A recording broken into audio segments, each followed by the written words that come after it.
নামাজও পড়ো, তোমার ভাগির মধ্যে বেটি সেনা হয়ে গেছে। নবীর হাদিস প্রমাণ, একটা মেয়ে যখন 1 মাসের কালে তার ফুল ফুটবে, ওই মাসে যদি মেয়েটার বাপ মা মেয়েটা বিয়ে না দেয়, মেয়েটার মা বাবা একটা খুনের দায়িত্ব হবে। 2 বার যদি মেয়েটার বেলা ঘুরে যায়, ফুল ফোটা বোঝেন না, ইংলিশে বলে মিন্স, আর বাংলায় বলে মাসিক, আর ফার্সিতে বলে হায়াস।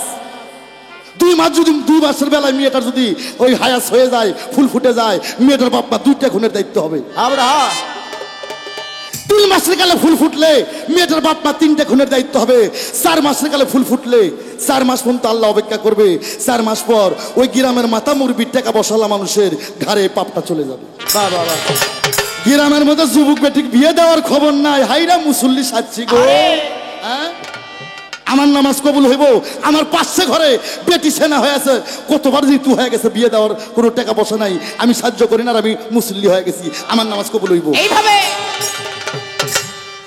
এগুলো কইলে আনোয়ার সরকার বালা না, আমি বালা না, তোর বালালো এটাই গো। আস্তে, ইসলাম শান্তি সুধার ধর্ম, ইসলাম শান্তি সুধার ধর্ম। আমরা মুসলমান ভাই এক মুসলমানের কষ্ট দেখলে সমস্ত মুসলমান তাকে সাহায্য করতে হবে। কি বাবা, এর নাম ইসলাম। ইসলাম ধরো হে মারো হে, গুলি করো আক্কাত, আল্লাহু আকবার, এর নাম ইসলাম না। বাড়ি পুড়ে দেওয়ার নাম ইসলাম না, মাজার ভাঙ্গে দেওয়ার নাম ইসলাম না। ইসলামের আরেক নাম কি জানো? ইসলামের আরেক নাম হচ্ছে ভালোবাসা। এই নবীর সাকি তোরা বড় ইসলাম করস, সদাগর নবীর গালে থাপড় দেস, সদাগর নবীর গালে থাপড় মারছে। যে নবীকে সৃষ্টি না করলে এই পৃথিবীর এক কোনা বালুর দানাও সৃষ্টি করতো না। সদাগর নবীর গালে থাপড় মারলো, নবী আর একটা গাল পাইতে দিছে, যে সদাগর এই গালে থাপড় মারে যদি তুমি শান্তি পাইয়ে থাকো, এপ করো, আর একটা গালে থাপড় মারো। আরে, আর আমরা এমন শরীয়ত করি, 1 চর মারলে বলে অকমারে জমি কই বিঘে বেচতে হবে, সেটা পরের কথা, মারো আগে। এর নাম ইসলাম না। ইসলামের আরেক নাম ভালোবাসা। সত্য বল, সুপথে চল। ইসলাম যে মার খায় সে কি? ইসলাম যে মার খায় সে কে? যে মার খায় সে আবু বকর, আর যে হালাই মার দেয় হচ্ছে আবু জেহেল। এইভাবে আর নাম হচ্ছে ইসলাম। বুঝা শুনে গান গায় মাইয়া, পাল্লা করবা সাধারণ বয়তের লগে করবা, তোমার সাবধান করে দেয়, কোনো পীরের লগে পাল্লা করবা না, মরে যাইবা। তুমি কি মনে করছো আনোয়ার সরকার কলম কাটা শিল্পী নাকি? আস্তে তো, সারা রাত যদি গাই বন্দনা গান, সারা রাত গেলেও শেষ হবে না। আমি ছোট্ট করে গাইলাম মূল পালা গানে, মূল যে কোথায় নাকি, হ্যাঁ, আমি সেই মূল কোথায় যাব।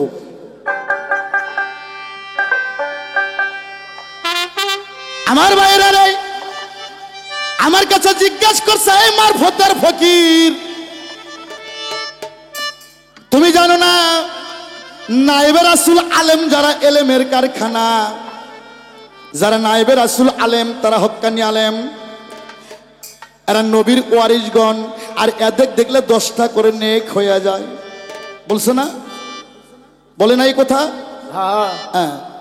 আর উনি বলছে মারফতের ফকির দেখলে কি হয়? কয় ফকিরের সাথে দেখা করো তো দূরের কথা, তাদের গায়ের তো গন্ধই যায় না। আরে বাবা, এরকম ঝগড়াঝাটি করো না, গিবত গাইও না বাবা। হ্যাঁ, শরীয়তে বলছে যে ব্যক্তি গিবত গায়, যে ব্যক্তি গিবত গায় সে ব্যক্তি গোপনে মরা মা বাবা, জোরের ভাইয়ের মরা মা বাবা, মরা ভাইয়ের মাংস খায়। আরে এটা তোমার শরীয়তের কথা, আমার কথা না। আমার ভাইরা রে, কই শরীয়তের রাস্তা সোজা, হজ যাকাত নামাজ সোজা, আমরা না করলে হবে তোমার 80 হোক বা দুদক সাজা। কোরআন শরীফে বলছেন নামাজ সোজা, হজ যাকাত কালেমা পড়লেই জান্নাত পাওয়া যাবে, কিন্তু মারফতে কেন যেতে হবে? তরিকা কিসের নিতে হবে? এই ভণ্ডামি তরিকা রুমি সরকার মানে না, এভাবে বলছে না? এখানে মনে হয় তরিকতের মানুষ না, এই পাল্লাটা দিয়ে ভুল করছে। তার কারণে এখানে এই গানটা গাওয়া হবে কি জানেন? এই গানটা গাওয়া হইব খালি 1 ফুটে বাঙ্গির মতন ভালোবাসা হইব। আছে, কিন্তু এরা কত আছে এটা আমি জানি। আমার ভাইরা রে, পাঞ্জিকেন 5 ওয়াক্ত নামাজ কোরআন শরীফের মধ্যে রই 6666 আয়াতের মধ্যে কোথায় আছে মারফত করতে হবে আমারে দেখাও। এ রুমি, আজকে আমি কিছুক্ষণের জন্য ভুইলা গেলাম তুমি আমার ছাত্রী না, হ্যাঁ, তার কারণ তুমি বেশি পাইকা গেছো। হ্যাঁ, আর একটা পালা গান করছি লক্ষ্মীপুরে, তুমি মনে করছো যে বাজান আমার বাজান আমার ওস্তাদ, আমি মাথায় সরে না তাইলে আমার কিছু কইব না। আমার বাবা রশিদ সরকার কইছে আনোয়ার, গান যেখানে পক্ষ বিপক্ষ হবে তোর বাপও যদি বয়াইতে হয় তারও জানতে ছাড় দিস না। আস্তেই আমি কি বলছি, একটা কথা আমি মন করা বললে আমার নিজের জিব্বা আমি নিজেই কাটিয়ে থুয়ে যাবো। এটা পালাগান, এই পালাগান বগুড়া ডিস্ট্রিক্ট, গাইবান্ধা ডিস্ট্রিক্ট, রংপুর ডিস্ট্রিক্টের মানুষ বোঝে না বাবা, এলে বড় বড় শিক্ষিত ডিস্ট্রিক্টের মানুষ এই গানগুলো বোঝে। আমরা ক্ষেত্রপাত দক্ষিণবঙ্গে এই গানগুলো করি, লেটে তো দেখি, তবে এই গানগুলো শুনতে হবে বাবা। এই গানগুলো শুনলে তাহলে বাজে গান, যাত্রা, সার্কাসের কথা মনে পড়বে না বাবা, সিয়াবাজি, ন্যাংটা ড্রেসের কথা, শর্ট কাপড়ের ড্রেস, ওই ডিজের কথা মনে পড়বে না। এই তুমি বলছো 6666 আয়াত, 7 মঞ্জুল 14 সিজদা, 3,16,19 হরফ। আগে ছিল এখন নাই। কোরআন মসজিদ থেকে আনা লাগবে না, কারো মোবাইলে যদি এই অ্যাপস নামান থেকে এখনই সাজ দেন, আনোয়ার সরকার বুকের পাট্টা নিয়ে কথা বলবে গাইবান্ধা ডিস্ট্রিক্টে 6666 আয়াত নাই, ওখানে আছে 6236 আয়াত। হ্যাঁ, তুমি কার কাছে কি বলো? আগে ছিল এখন নাই। আর তুমি বললে কোরআনে আছে নামাজের কথা, নামাজ পড়লি জান্নাত পাওয়া যাবে, কালেমা পড়লি জান্নাত পাওয়া যাবে। আমি তরিকা কেন নেবো, মারফত কেন করব? এটা কোরআনের কথাই আছে। আমার ভাইরা, তুমি বলছো 5 ওয়াক্ত নামাজ, এই মুসলমান 5 ওয়াক্ত নামাজের কথা কোরআন শরীফে নাই। কোরআন শরীফে আছে সালাতের কথা। আস্তে, কোরআন শরীফে আছে সালাতের কথা। নামাজ হচ্ছে ফার্সি ভাষা আর কোরআনটা হচ্ছে আরবি ভাষা। তুমি যেভাবে ডাইরেক্টলি বলছো এটা কিন্তু কোরআনে নাই। কোরআনে আছে সালাত, ওয়াকিমুস সালাত, অতুল যাকাত। 82 বার বলছে সালাতকে কায়েম করো, আর 750 বার বলছে জিকির করো। কি বাবা, এটা আমার কথা না কোরআনের কথা? কোরআনের কথা। কোরআনে বলছে সালাতের কথা, নামাজ না সালাত।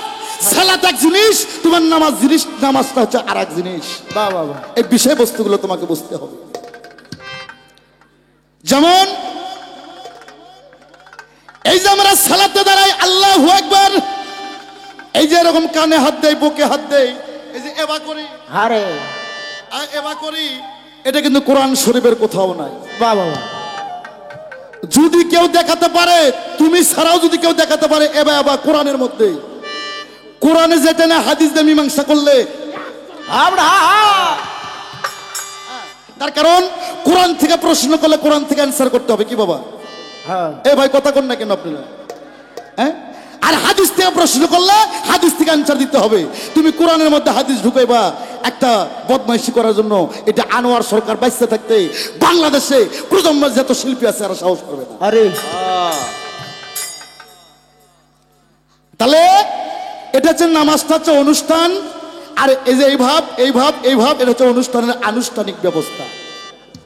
আসেন, তাহলে কোরআনে বলছে আকিমুস সালাত ওয়াতুল যাকাত, 82 বার বলছে সালাতকে কায়েম করো, আর 750 বার বলছে জিকির করো। তুমি নামাজ পাইলা কই? নামাজ এক জিনিস, সালাত তার এক জিনিস। কোরআনটা সৃষ্টি করছে আল্লাহ আরবি ভাষা দিয়ে, আর নামাজটা হচ্ছে ফার্সি শব্দ, ফার্সি ভাষা। আমার ভাইরা রে, ওয়াজের সুরে কথা বললে খারাপ লাগে বাবা। হ্যাঁ, আমি আগে বলছি যদি বলেন যন্ত্রপাতির অভাব, খালি তাফসীর থেকে ওয়াজ করেন, আমি করবো, জানেবেন তাই দেবো। আমি ওই ঝাঁকাঝাঁকির গান জানি না বাবা। ওই ঝাঁকাঝাঁকির গান, বাতাস করে ওই গান আমি গাই না। আগে গাইলেও 20 বছর আগে ছাইড়া দিছি। হ্যাঁ, হয়তো 2-4টা ক্যাসেট আছে আমার। আমার ভাইরা, সালাতের বাংলা হচ্ছে স্মরণ সংযোগ। সালাতে কত কম হবে 20 থেকে? সালাতের বাংলা স্মরণ আর সংযোগ। কার সাথে কাক স্মরণ করতে হবে, কাক সংযোগ করতে হবে? পবিত্র কোরআন সূরা বাকারায় বলছে আসসালাতু মিরাজুল মুমিনিন। সালাতের মধ্যে মুমিন বান্দার সঙ্গে আল্লাহর মিরাজ হয়। যখন মসজিদে দাঁড়ায়া জায়নামাজে দাঁড়ায়া যখন বলবেন আল্লাহু আকবার, এই কথা কর সঙ্গে সঙ্গে আপনাকে দুনিয়াদারিকে পিছনে ফেলাতে হবে। আরে নামাজের সার্বিক অর্থ এই পৃথিবীর খারাপ কাম থেকে আকাম কাম থেকে আপনাকে বিরতি রাখবে। আর নামাজের মধ্যে যায় আল্লাহু আকবার, সুদের টাকার খবর কি, ঘুষের টাকার খবর কি, ব্যাংকের টাকার খবর কি, বেটার পুলিশের চাকরির জন্য 14 লাখ জমা দিলাম তার খবর কি, ওই হালাগো নামাজ হইব? আরে কুরসিল কাল হইব না। এই জন্য কোরআন শরীফে বলছে সালাতু মিরাজুল মুমিনিন, এমন ভাবে তোমাকে সালাত করতে হবে, সালাতের মধ্যে আল্লাহর সঙ্গে তোমার মিরাজ করতে হবে। কি বাবা, আমার কথা কি খারাপ লাগে? তাই তো সাধক বলছে নামাজিকে সরল পথে আনতে পারে। নামাজও পড়ো, সুদের টাকাও খাও, নামাজও পড়ো, জমির আল কাটতে হাঁটারই জায়গা নাই। হাওড়া